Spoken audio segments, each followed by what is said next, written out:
ফুলঝাড়ু বাড়িঘরের গৃহিণীদের কাছে অত্যন্ত প্রয়োজনীয় সামগ্রী।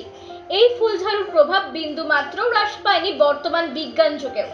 উপরন্তু এই ফুলঝাড়ুর কদর দিন দিন বৃদ্ধি পাচ্ছে। ত্রিপুরায় চাহিদা মিটিয়ে ফুলঝাড়ু পাড়ি দিচ্ছে এবার বহির্রাজ্যেও। ফুলঝাড়ু মূলত ত্রিপুরার একটি বনজ সম্পদ। বিশেষ করে খোয়াই ত্রিপুরা জেলা তেলিয়ামুড়া 18 মুড়া পাহাড়ের 43 মাইল এলাকার উপজাতি জুমিয়ারা বনাঞ্চল থেকে ফুলঝাড়ু সংগ্রহ করে গ্রাম কিংবা শহরের বাজারগুলোতে বাজারজাত করে আসছে। এই ফুলঝাড়ু বর্তমানে জুমিয়ারা কষ্ট করে বাজারজাত করলেও ন্যায্য মূল্য পায় না। এক ফুলঝাড়ু বিক্রেতা জানিয়েছেন, ফুলঝাড়ু ব্যবসা মূলত 2 থেকে 2.5 মাস ধরে চলে।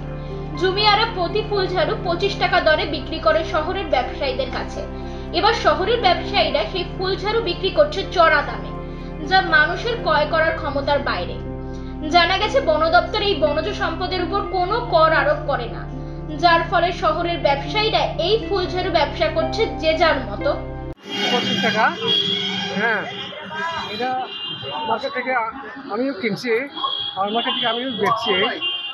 এটা ঘরে লাগে, এটা সাপ কত লাগে, এটা ঝাড়ু। এটা সিজন মানে এই মাছ পরে এলে এই ফুল ধরবো, এখানে গোটা ধরবো, তারপরে ওদের কত সময় সব ভাঙে দেবে। এখন সিজন সময় ভালো আসে।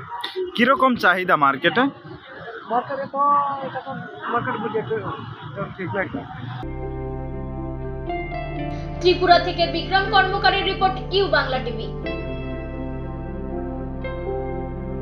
ইউ বাংলা টিভি, হৃদয় ছুঁয়ে যায়।